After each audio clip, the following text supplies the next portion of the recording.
morning, everyone. The Saturday, October 22nd, 2022 Planning and Zoning Commission meeting will be in order. First item on the agenda is roll call. All members are here with the exception of the chairman, who's on an excused absence. If I could ask everyone to rise for the Pledge of Allegiance. Pledge allegiance to the flag of the United States of America and to the republic for which it stands, one nation, under God, indivisible, with liberty and justice for all. Thank you.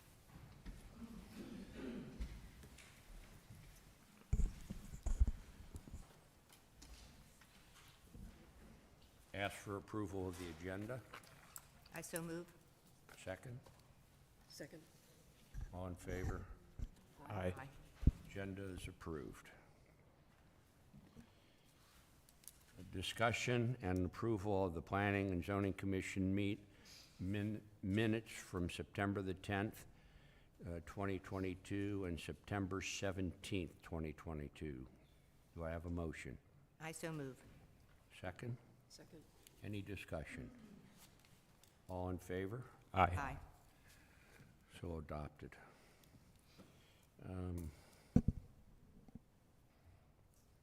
Announcements and comments and updates. Susan, if I could have a report on the non-residential design review committee update.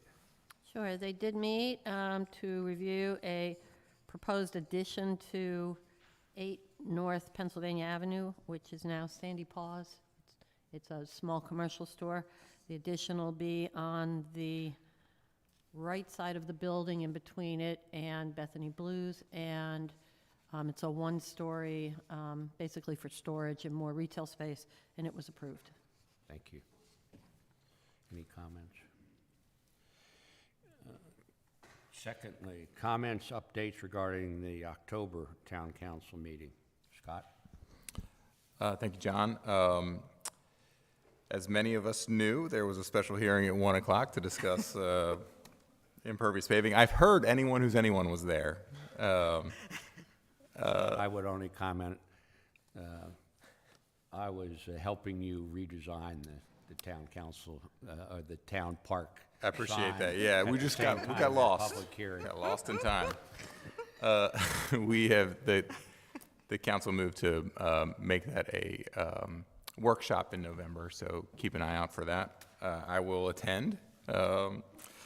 At the regular council hearing, we heard the town manager's report, approved the contract for the 4th of July fireworks, so that's right around the corner. Approved the design of a new sign for the Bethany Central Park, and appointed committee members to the various committees and commissions, including Diane and John to the Planning and Zoning Commission. So thank you. Thank you very much. Any comments or questions from any of the commission members? Mr. Chairman, I would just like to echo, I think, what a few of us would like to say in thanking you and Mark and Rosemary and the other members of the committee on the 10-year update. It's just excellent, and actually enjoyed reading it. Thank you very much. Well, the proof will be in the pudding. I mean, we're still in the draft form. But thank you very much for those comments. Are there any public comments or questions for the Planning Commission before we go into the rest of the agenda? Hearing none, we will now move to new business. Item A under new business is to consider and possibly vote on an application for partitioning for property identified as lots 22 and 24, Block 17 at 122 5th Street in the R1 zoning district. Before I turn it over to you, Susan, that's it, ladies, for those listening in and all. That's a piece of property at the corner of Pennsylvania and Fifth Avenue in the north end of the beach. Unlike some of the prior lots that we've had to address recently. That's on the beach side, so we don't have a tree problem with removals and so forth. Anyway, Susan, if you could give us the description. Sure. The owners of 122 Fifth Street, and they're Carl M. Stroud, David M. Stroud, Karen Stroud, Scott, Donna Lord, Bill Lord, Lynn Cockchon, and Polly Mervine, were requesting that the parcel be partitioned into 2 lots. Based on the information provided, 1, the properties are zoned R1 residential and consist of 11,250 square feet combined. Lot 22 will have 40 feet of frontage on Fifth Street and 5,000 square feet in area. Lot 24 is a corner lot with 50 feet of frontage on Fifth Street and 6,250 feet of area. Both lots are unimproved. The house that was located on both lots has been demolished, and the shed will be removed from the site. It was removed, thank you. Pursuant to Appendix 3, Table of Dimensional Requirements in the R1 District, the minimum street frontage for interior lots is 40 feet, and the minimum lot area for single dwelling lots is 5,000 square feet. Additionally, for corner lots, I believe the minimum frontage is 50 feet, and they all meet that criteria. The address for Lot 22 will continue to be 120 Fifth Street. The address for Lot 24 will then be 122 Fifth Street. Any questions? Is there a representative from the applicant here in case there are any questions? Oh, the whole Yeah, gang's Rob. here. And Having a party afterwards? Susan, just, all the required notices were published. Yes, they were.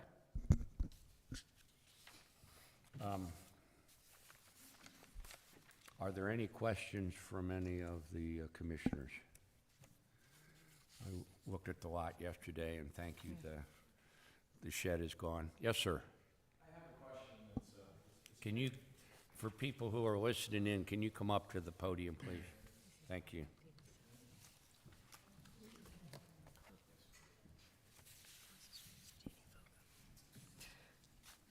Thank you for having me. I'm Bill Lord. I'm one of the Adams gang that owns the 3 lots down there. And this is my chance to address this. And it's a big picture item, but as the world gets warmer, Fifth Street floods more and more. Is there anything going on with that flooding situation down there? Are they kind of dead in the water, so to speak? I'm probably not the best one to speak about it, but I'll try. As you're, Mr. Lord, as you're aware, because of our elevation and all, it's a recurring problem. Oh, sure. There's no question. But there is underway by the town a study, and more than a study now, for the erection or construction of a dam, if you will, by the Loop Canal that would monitor the water levels, particularly when you have a wind coming out of the northeast and it's blowing water in, that would be able to be raised to restrict some of that water that comes in out of the canal. I don't know that The it's... tidal flooding is worse than just a good hard rainstorm. And it stays for days versus, hours in a rainstorm. Well, Scott? So the Bladder Dam, which I think we're in our 30% documentation phase on right now, would be at the intersection of the Loop Canal and the Asselman Canal. What it would do for tidal flooding, if you knew a storm was coming, that dam would be raised, preferably at low tide, which would prevent, if we had that dam in place already, it would prevent all of the flooding that you've seen there over the last 10 years. If it was, even for like freshwater flooding, if you knew a storm was coming, if you had enough advance notice, like say that nor'easter that we had in August, they could raise it at low tide, and that would allow that rainwater to charge the Loop Canal while it's low, and again, that would help mitigate that. So I guess the thing to say about that is for the people who are affected by it on, say, the north side of Garfield Parkway, I would just encourage you to kind of stay involved Okay, hang in in that there. process and help push it forward. Sure, great. Thank you very much. Appreciate that. Yeah, the town, over the years, has spent a lot of money, and there's been a lot of studies with the Corps of Engineers and all. We still haven't solved it entirely, but based on everything that I've seen, that with the erection of that, it might make a significant difference.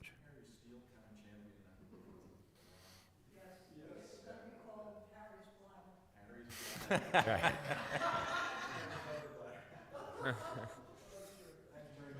You're welcome. Are there any other comments or questions, either from the applicant or from members? Okay, there being none, I'm going to ask for a vote on the application. Do I have a motion? I move that we partition, we accept the partitioning of the property identified as lots 22 and 24, Block 17, at 122 Fifth Street in the R1 zoning district. Is there a second? Second. All those in favor? Aye. Application is approved. Thank you all for coming out.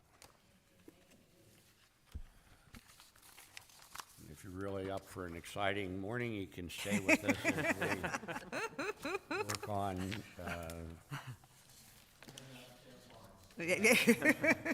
Run when you can. again, thank you. You're welcome. Item B. welcome. I'm You're welcome. the office next week, but when I come back, I'll take it up to Georgetown and get it recorded right away.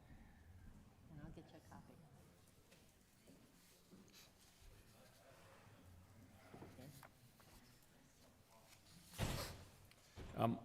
Item B under new business is proposed amendments to sections 425-4.1, 425-108, and 425-109. These are really administrative changes to the process used by the commission and the town council on proposed new regulations and so forth. Mr. Chairman, I just want to point out, I think there's a typo in that it's not section 425-4.1, it's 425-41.1. Oh, I'm, What is it now? I got it, okay. Okay, just so we know. 45 points. It's correct on here. Oh, it's correct on here, okay. Got it. Oh. We can go through each one of these proposed amendments if you want. I would be in favor, if the rest of the members and the public are comfortable. These revisions were developed by the town solicitor to address some issues that we just saw, procedural issues that had come up. And I'm comfortable with the proposed changes, but we'll certainly go through it line by line if people feel a need to do that. Scott, you got any comment? No, I think that sounds reasonable, also given that it would require a public hearing, but maybe just to share a little bit of the backstory on why we're going to suggest these changes. That would be good, why that's omitted. Sure, yeah. Yes, The mayor has Madam Mayor. volunteered to give us a Please. background on that. Well, these came to our attention when we were talking about the pending ordinance 425-2 and 27, and we went back and looked at it. Cliff and I did in trying to establish a day or a time for the hearing. And as we went through it, it was obvious to us that the requirement for a hearing in 425-108 which requires a hearing, referred back to saying that it had to be according to the requirements in 425-107. But 425-107 provides for the hearings that are conducted by the Board of Adjustment. So it requires a longer lead time. So what it was saying was, if in order to have a hearing on this, have a public hearing, you had to schedule the hearing at least 30 days in advance. And the notice had to be published in a newspaper 30 days in advance. And so the Delaware Code only requires 15 days for municipal zoning ordinances. So we wanted to adjust that. The second thing was that the pending ordinance doctrine said that an ordinance would be pending when the council acts to schedule a hearing, which in the case that we just had would have been September 19th when we had we said we were going to schedule a hearing. We acted to schedule a hearing.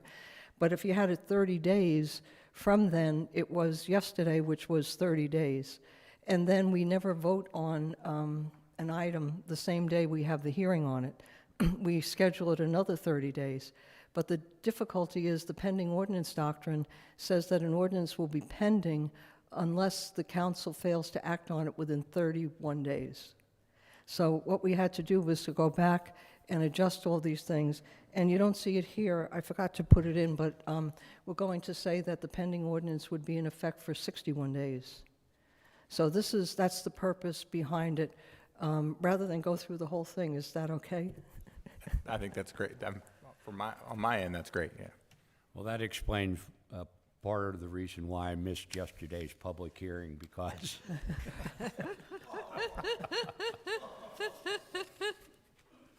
I am certainly comfortable, members of the commission and those in attendance, at entertaining a motion to approve the proposed amendments without further discussion unless there is a need. I think the mayor wanted to say maybe something else. The section relating to the zoning commission, because we no longer have a separate zoning commission. Yeah. Thank you. Do I have a motion to accept the proposed amendments to section 425-441.1, 425-108, and 425-109? I so move. Second. Any further discussion? All those in favor? Aye. The proposed amendments are adopted. Thank you very much.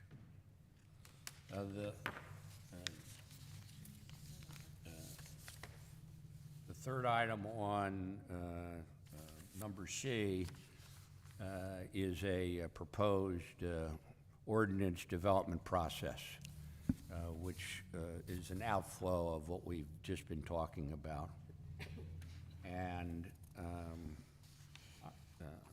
let me give I probably won't give the best summary, but I'll try.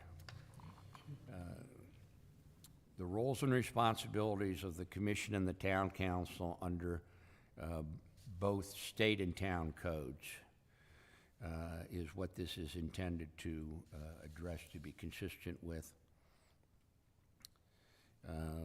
The suggested process when the Planning and Zoning Commission has an interest in creating or amending an ordinance would consist of the following steps.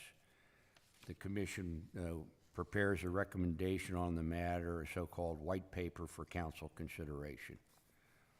That report would identify and explain the issues involved, background facts, any relevant authorities, the options that were considered, the pros and cons, a recommended legislative solution, and any other information or studies. The council would then schedule the matter for consideration at town council meeting with a planning and zoning commission presentation of the issues and recommendation for discussion and public comment. If the council decides that legislative action is warranted, the council may direct the drafting of an implementing ordinance by the town solicitor. This is consistent with how other ordinances are drafted under Section 45-2 of the Town Code. The proposed ordinance as drafted by the town solicitor will be scheduled for a public hearing in accordance with either Sections 410-48 and 49 or Section 425-108 and 109 of the Town Code, following the final review and consideration by the town council at a later meeting. The council may also send the white paper back with recommendations for further study. The process is intended to help both the Planning and Zoning Commission and the Town Council fulfill their respective responsibilities, provide for appropriate public input, and ensure full and fair consideration of the issues involved. And that's the draft outline of what is being proposed. Any discussion by, or questions by members of the commission? I think I would just layer on to that maybe one of those last points is the most important point, which is just provides clarity on the process here on, in the order in which things kind of should be happening, the relevant roles for each, the commission and the council. I think as Mike Boswell and I and Rosemary and Lou and even the town manager have discussed it at various times, it helps ensure that the public is participating in the types of things that the town, both the town council and the Planning and Zoning Commission are considering. I think it also helps clean up some stuff where, as members of the commission, we're not writing ordinances, the town solicitor is writing an ordinance, that Right. sort of thing. So I think this, to me, I just wanted to say I feel like this is a really helpful document in outlining how, as a commission, or as the commission should be moving forward. I find the same to be true, Scott. I've been on the commission for quite some time, and there have been times when I've privately thought, boy, I wish the town solicitor were here. Only because we're in essence, we're appointed, but we're volunteers, and we're not legislative drafters, we're not attorneys. And there were times when I just thought it was helpful. It's always worked itself out. But you know how they say you don't want to see how legislation is made in the sausage factory. And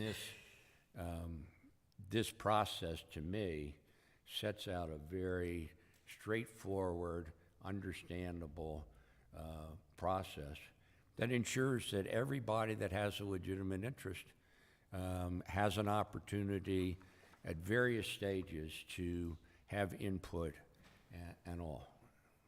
And I think the other thing it does is, this would obviously never happen under this commission, but in some future commission, the commission says, well, we hate neon yellow houses, and there can be no neon yellow houses, and we draft up a bunch of, an ordinance for that and go to the town council, and the town council says, we love neon yellow houses. What are you talking about? This was never our intent. And so I think this helps ensure that everyone is on the same page as these things move forward. I mean, as we speak today, the entire Planning Commission of Montgomery County, Maryland, was either resigned or fired.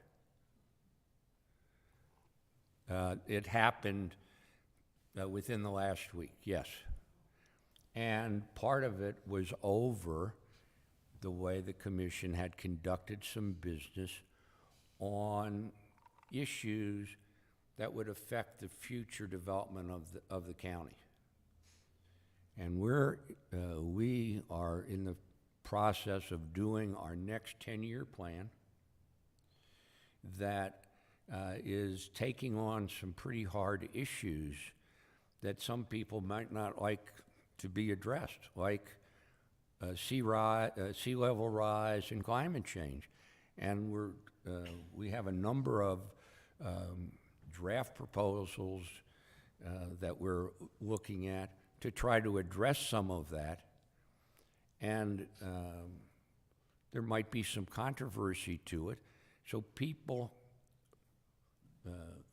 anybody affected should have an assurance that there is a way for them to voice those concerns either for or against, and that there's a process in place that we're not just winging it.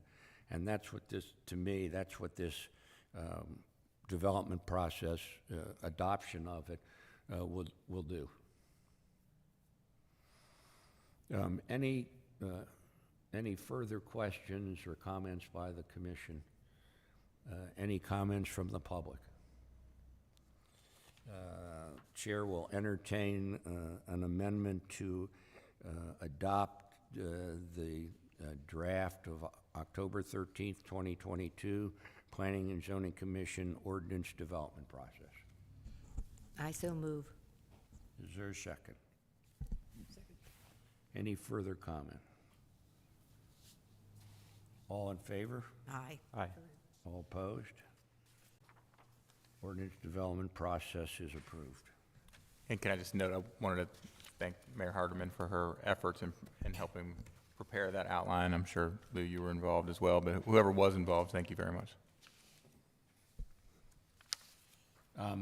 That concludes all the new business. Now move to item 4, numeral 4, a brief update from the Comprehensive Plan Subcommittee on Chapters 4 and 5. Mark? Thank you. So chapters 1 through 3 have been sort of moved to, I would say, final draft, but chapters 4 and 5 were shared with you all this week for review. These, as Kathy and others have mentioned, I think it's all reading, nicely at this point. Final editing and formatting and things like that will happen at the end. So chapters 4 and 5, government, community services and infrastructure, and chapter 5, sustainability, are shared for review and comment. The goal of returning those comments to the subcommittee end of next week. And chapters 6 through 8, the subcommittee are getting together this coming week to review those and provide initial comments back to the IPA team for incorporation. So I think it's been working well.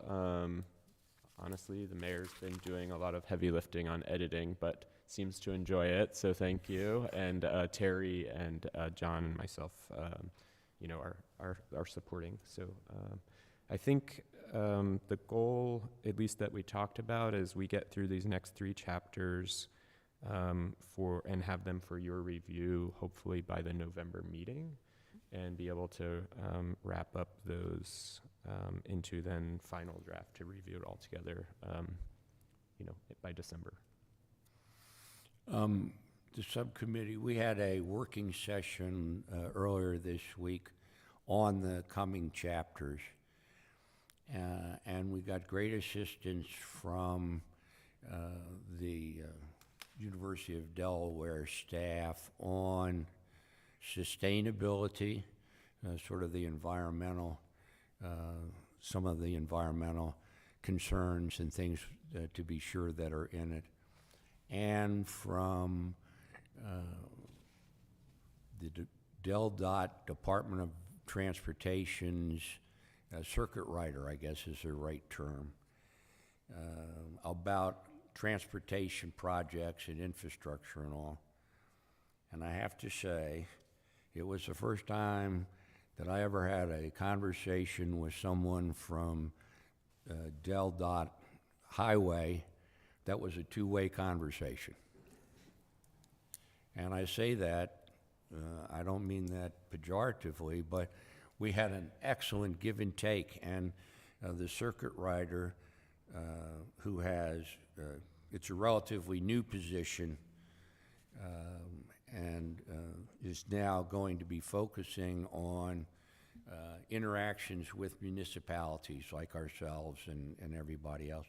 And I think it holds the opportunity for some further interaction of the town's concerns versus the broader highway view of things, and possibly sources of funding to do some projects out of the infrastructure bill and so forth.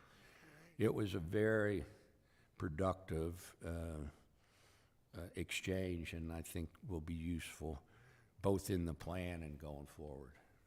Mark, you got anything to add to that? Yeah, no, thank you for mentioning that. It slipped my mind, but it was definitely a collaborative discussion, and hopefully is a good sort of conduit to future implementation of safety practices or other improvements that the town wishes to make. So, But staying on the comprehensive plan and our going forward, I was struck by or I've written some notes. One of them is we need to start thinking about the artwork for the cover. And I just throw that out there. We have a beautiful picture on the old one that would serve us well going forward, but it's a new 10-year plan, and we might want to think about what we want to put on the cover and how we get there. Whether we have, last time we had like a contest, people submitted things and we picked a beautiful painting. Whether we want to do the same thing, I don't think it's too early to at least start thinking about. Maybe it could be like a painting of you and I walking into the council chambers with everyone looking at their watches. Something like that. I so move. Anyway, I just throw that out, that if there are ideas, I guess, since I raised it, bring it to me and I'll take it to the chairman. But in that same vein, I'm going to direct this to Terry. It would be helpful, I think, if we were able to get some copies of surrounding comprehensive plans.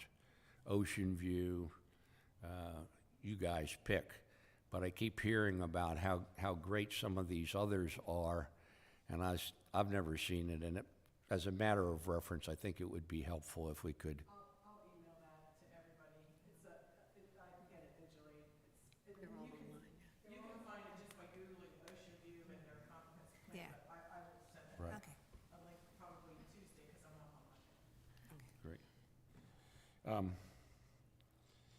Any other comments under old business for the update on the comprehensive plan? Oh. Yes, sir. Regarding the cover, our events director has run a photo contest for a number of years. And possibility of maybe selecting the winners from those and having that as a selection for the pending cover. That's a great idea. That's a great idea. Yeah. So T2, another assignment for you to possibly look at that. But it would be helpful, I think, rather than just getting to the last moment and go, oh, wow, we're going to just use the same picture. All right. Thank you very much. Great idea. Old business, Roman 4, item B, continued discussion on tree preservation. Mark? all right, so save the most exciting for last. We've been batting this around now for a while, but follow up to last month's recommendations, we took another pass at this proposed language for new construction, essentially, stating that for new construction, all residential lots must maintain a minimum tree density, which can be achieved by existing or by planting of new trees. This is basically a requirement that on a standard 5,000 square foot lot, a minimum of 2 3-inch caliper 10-foot trees would be required as part of that lot improvement. I mentioned in here that those trees should be planted within 6 months of building completion. I guess that's up for discussion, how we monitor that, or if it's sort of on your honor. Property owners shall maintain all trees on their lots in healthy and orderly appearance, which I believe is already in the code. All reasonable efforts shall be made to save existing mature trees on a lot, such as alternate building location, design, parking, utilities, etc. The density requirements shall be met whether or not land had trees on it prior to filing an application or demolition permit. And added item D, to support the ongoing Green Bethany initiatives outlined in the comprehensive plan, all property owners, new construction or existing, are encouraged to meet the minimum tree requirements. Don't know how much visibility that one will get. If you're an existing property owner, I don't imagine you're reading the town code every day, but I think maybe as part of this process, we can at least get it on record that it's encouraged. As the commission here reviews the comprehensive plan recommendations, we do have a recommendation listed in the sustainability section. I believe it's the last one, to increase the town's tree canopy to 45% by 2032. So essentially, when that 10-year plan comes due, our goal is to increase that tree canopy for the entire town. So this sort of ties in with that a little bit. Currently, we're hovering around 40% per the state of Delaware's calculations. Yeah, I think that's it. There was a few discussion points that we had, I think possibly for Susan to maybe answer, provide. These are with regards to the notification time that is currently in place, the 24 hours, if that's sufficient, or is this an opportunity to amend that if helpful? And the other one was about notification of removal, I guess. So I think that those are kind of go one in one. John, I believe you had a comment on this when we were workshopping this by phone, just in terms of the notification duration. Whatever we do, I want to be sure that Susan, that it works for Susan. I mean, this is so that she has some idea of what's going on, but it's not overly burdensome and all. So I, again, don't have any particular language for you. This is the first time I'm actually reading it, but I don't know how, there's no enforcement strength in this to me. When it says something like, all reasonable efforts shall be made to save existing mature trees, I get 24-hour notice, hey, we're cutting this tree down. What do I do? I mean, they have to be identified somehow. There has to be a mechanism to identify these trees. There has to be then a mechanism to say they've been inspected by someone, and that there's more notification, I think, to what the plan is. Why is it being removed? You know, is it dangerous? Is it in the way of some sort of addition or work that the person is proposing? Are they putting a pool in? Are the roots bothering something? But there has to be maybe a form that is completed and information provided that says, you know, we have these trees, we want to thin our trees out, you know, we intend to build a house here, and these are the trees we're keeping, or something, that we go forward. And then when does this get triggered? Is it triggered when someone wants to remove a tree on a lot where they have a house already, and then they only have one tree? And I mean, what if there's no room for another tree? That's very possible on some of these overly developed lots. Where they want to do something in addition, and there's no room for even one tree. Yeah, I understand. I think in that case, our building code is failing us. If you can't have a property with natural vegetation on it, I mean, our streetscape will become very sad. I'm not criticizing the code at this point, but I think these recommendations are helpful. Maybe that checklist is the right approach to getting to this. I think this is important. I'm just trying to figure out, and I think it almost goes hand in hand with trying to, it's almost backdooring it by doing pervious, impervious, and then, oh, if we limit it, then we have natural area. And that makes it possible to have this work better by making sure that they have to have natural area. I guess without the requirements to provide a landscape plan as part of the, property improvement, that sort of takes out a lot of the opportunities for control to me, because those things would be identified or captured as part of a landscape architect's plan for what the existing site has, what might be proposed, a whole host of things. And I'm not suggesting we do that, but I think that's probably where in other jurisdictions that we've referenced, there's a lot more rigor around the requirements specifically for landscape development as part of the application.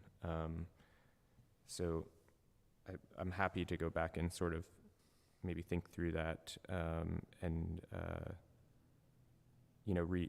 rework this, for Okay. review specific to the new construction, I think, to start, and how we could, how we could justify either what's there or what's being required, as you asked. Am I right in reading this as like these 4 requirements are for new construction? Yeah, exactly. So that, Yeah. so This is all new construction. in that Oh, okay. case, that would be, you're just sketching that out. In the case of new construction, Susan, your recourse would be to say like, you haven't made all reasonable efforts to keep, so I'm going to deny you this permit application if that, but we would still need to have them identified. So it wouldn't be your responsibility to like, go survey the trees. They would have to provide, so maybe there's some language that needs to be folded in there. We can get that information. A lot of surveys do provide that, and we can make that a criteria that a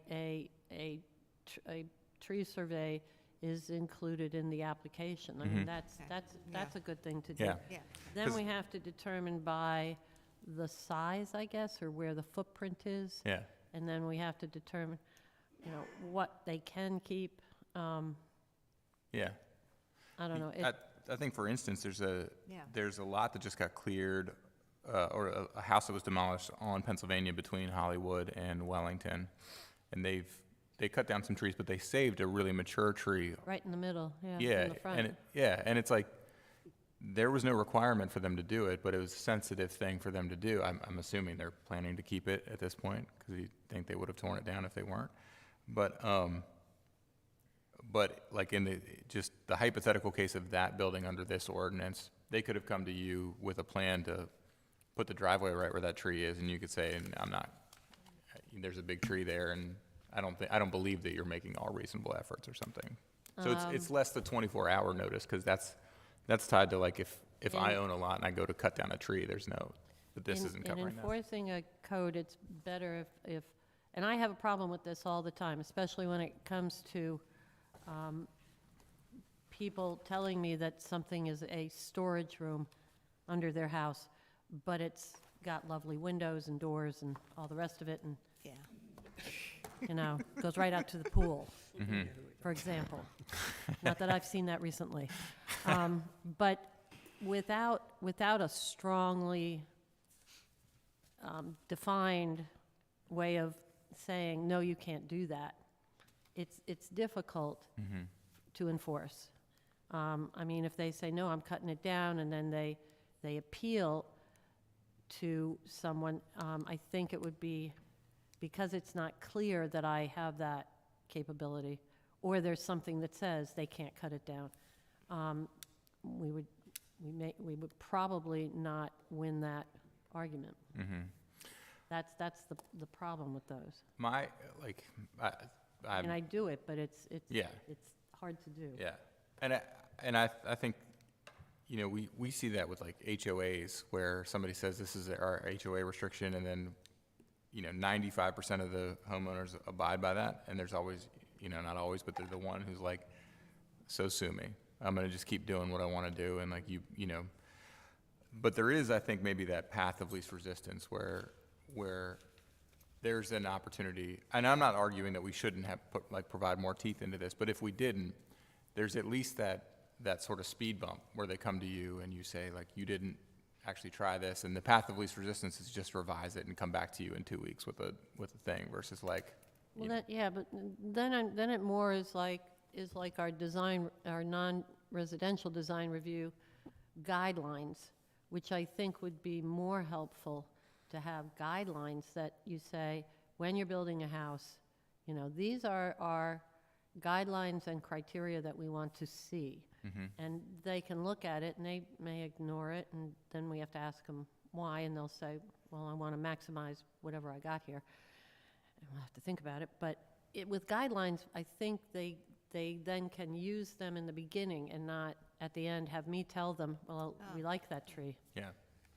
You know? And, I mean, the word of the day seems to be white paper, right? But like, if there was a handout that accompanied this, or that was on that main page where you're finding about building applications that said this is what we would like to see.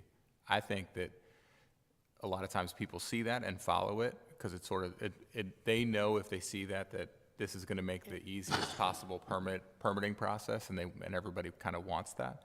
It's also something where, as an architect, I could say to them, this is what the town is looking for, so this is why we did this. And, Well, you I know. think, yeah, they would hand it to their architect and say, oh, here, we found this, you know, town wants this somehow.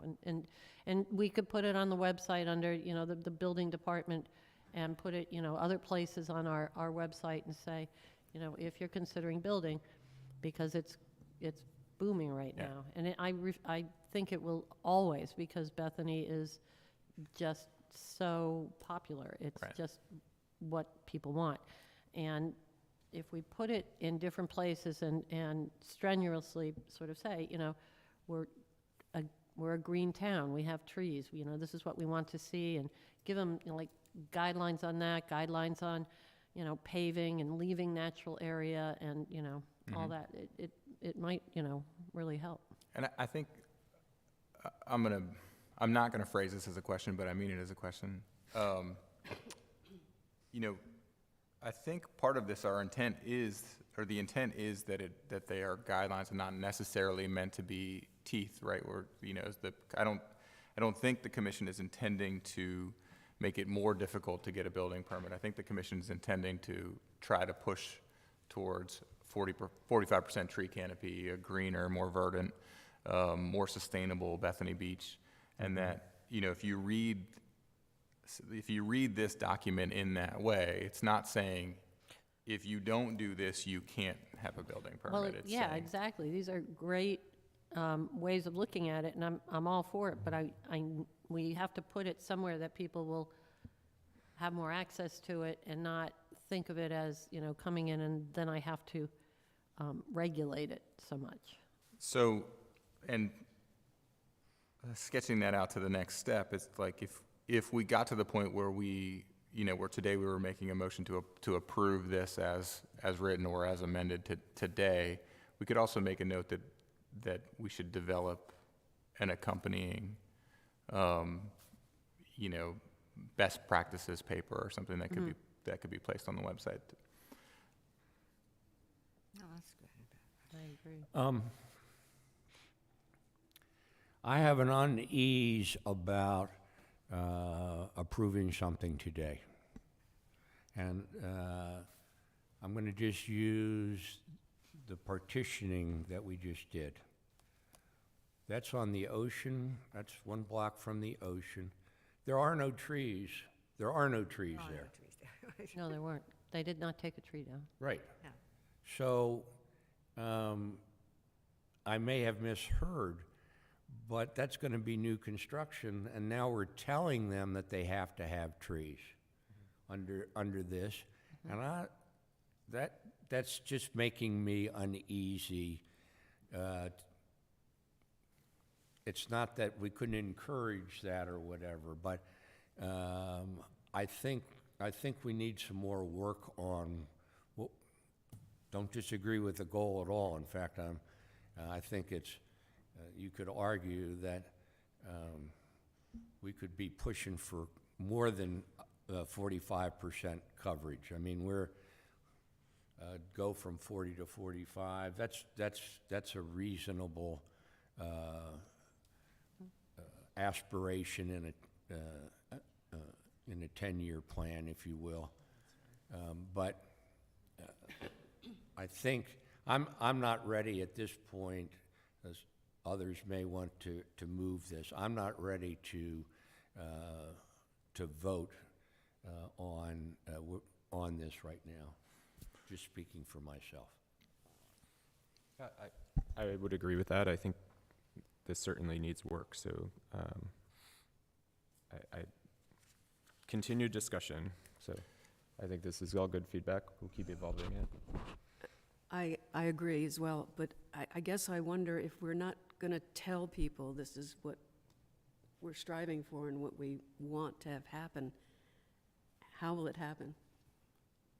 I mean, if we're just saying, gee, it'd be great if we had some more trees, how are we going to reach our goal of 45%? I'm not saying that at What's the next 40? meeting or in the near future that we wouldn't be voting on this. I just don't think we're there. Oh, I agree with No, that, I yeah, agree too. yeah.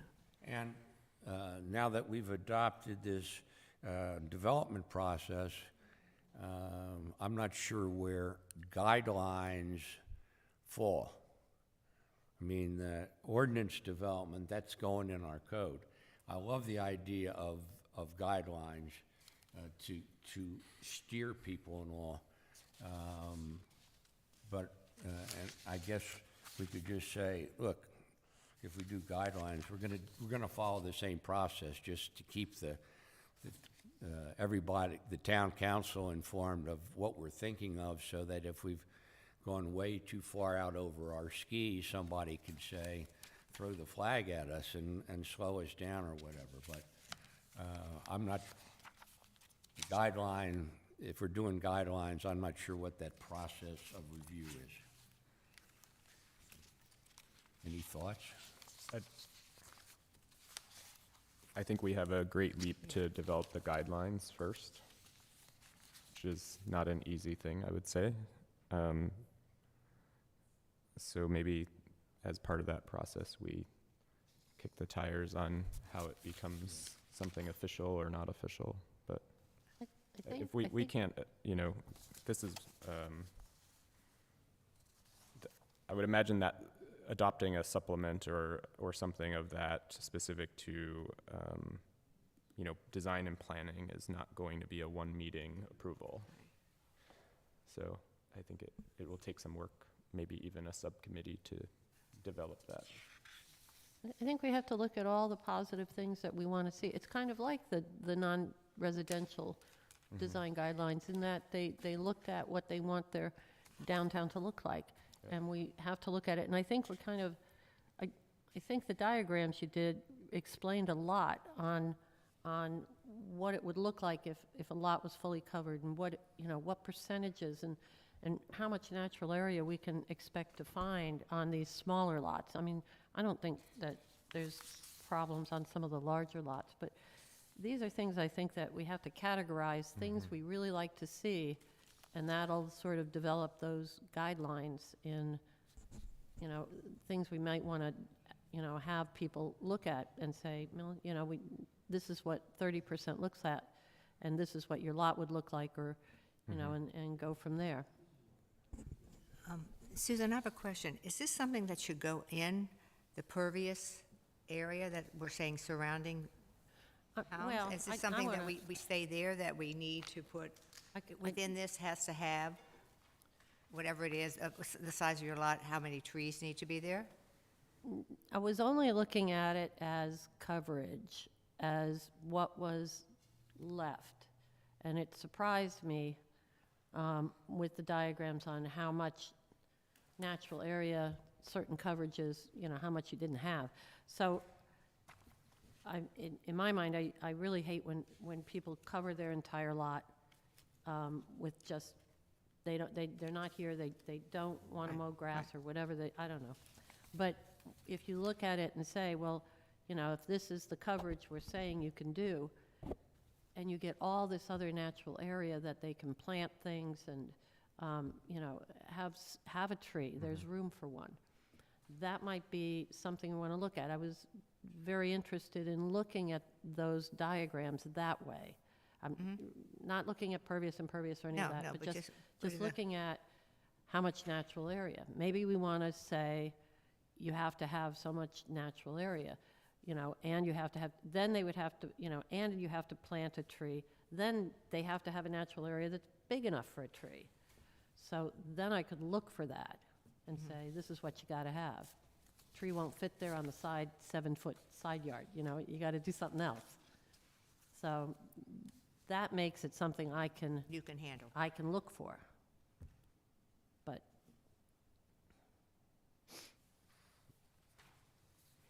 All right, so, Mark, we're going to, Yeah, we'll continue working on it working on this. and maybe circulate some drafts along the way. So, it is, what we are talking about is, would be included in chapter 507 of the zoning code when it, or whatever chapter, it would get folded into the zoning code.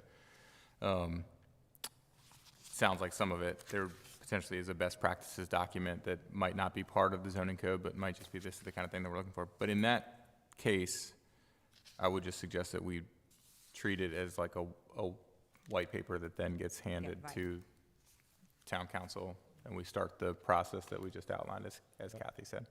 We already have this section for trees on private property, Yeah. which is That's where where we this go. seemed to naturally want to fall under, because that's not really providing that much currently. But we could decide that later as well. And back at the 1,000-foot level,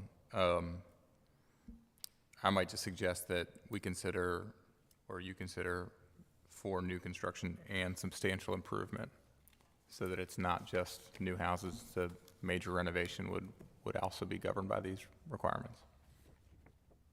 You're stepping back, Scott. No, I'm kidding. I'm just trying to get us to 47% tree canopy. At some point, could we make a recommendation or, I don't know, requirement that the trees be native trees? Or is that drilling, or maybe at least give a list of suggestions of native trees if we're,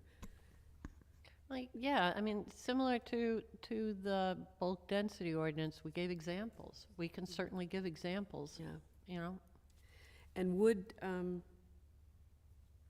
should we amend the 24-hour notice that seems like a very short period of time for you to do anything about what someone's suggesting that they do. Well, even with notice, again, what do I do? What are you going to do? I have to have, we got to have something else that says that they have to be looked at or approved and then we have to have a reasonable way of making that decision so that it's not just arbitrary, that, it's a nice tree, but I'm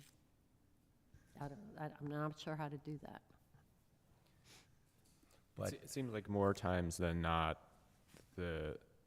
what's happening, at least on the east side of town, I think it's happening on the west side of town too, but the lots are larger, is that, even like these two that were approved today, they don't have anything on them.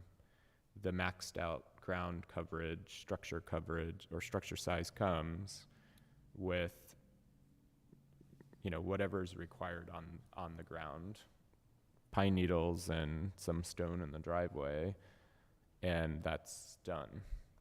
And you could see a lot of that. I mean, the streets that have had significant, you know, redevelopment are completely different than some of the streets on, you know, south of Garfield. And even when you look, you know, Google Earth, there's a very heavy tree canopy on, you know, south of Garfield and very little on the north side.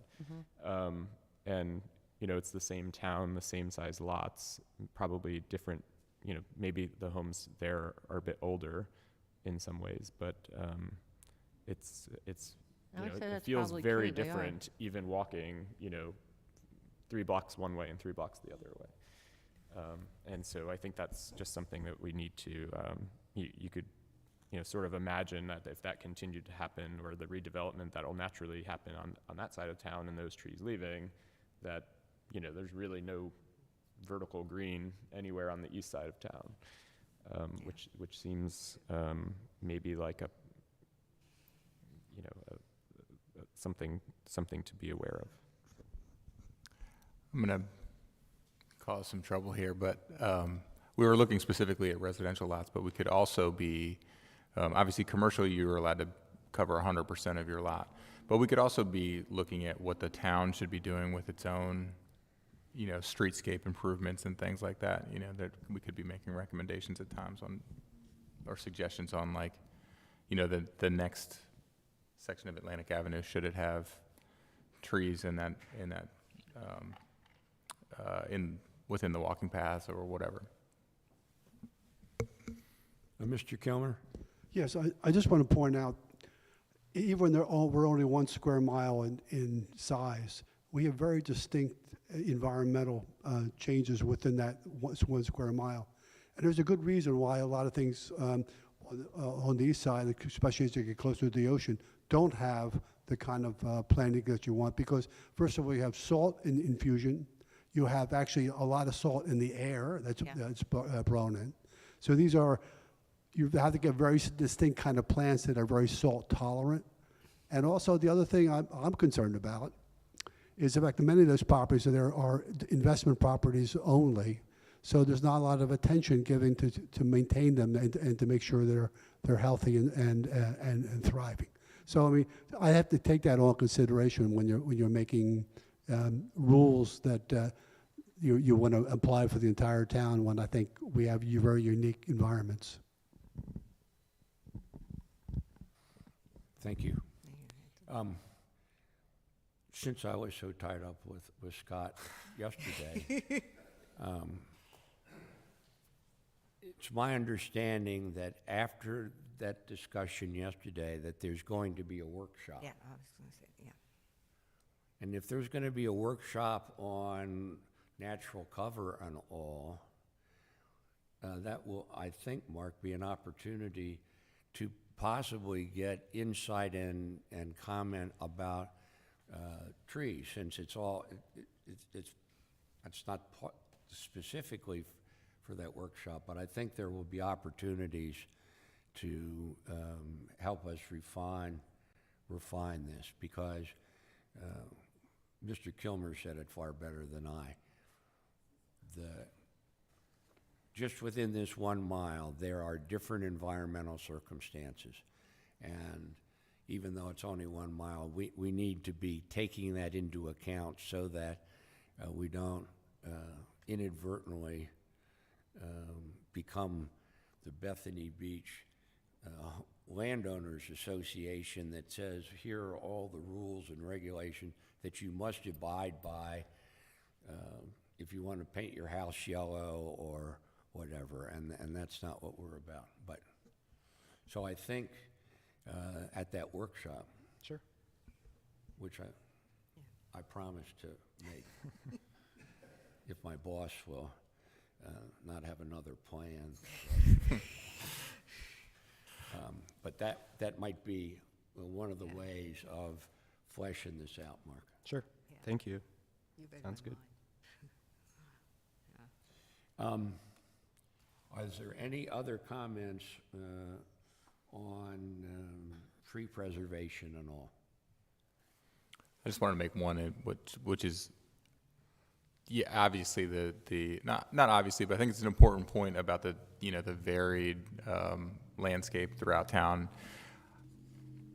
The only thing I would push back on is the notion that a developer or, an investment property owner might be like, well, I want this to be maintenance free, and that's why I didn't do this. And I think that's an issue that we actually need to take on, because it has a significant negative impact on the feeling of town, and the sort of built or unbuilt environment for everyone who does live here or who enjoys it in the summer. So while I'm sensitive to the notion that you don't want to have to, I'm not saying you, but that a property owner doesn't want to have to do maintenance, that could or should be an obligation that they just have to carry. And we do already have some of that stuff. They have to mow their lawns. They have to keep them in a clean and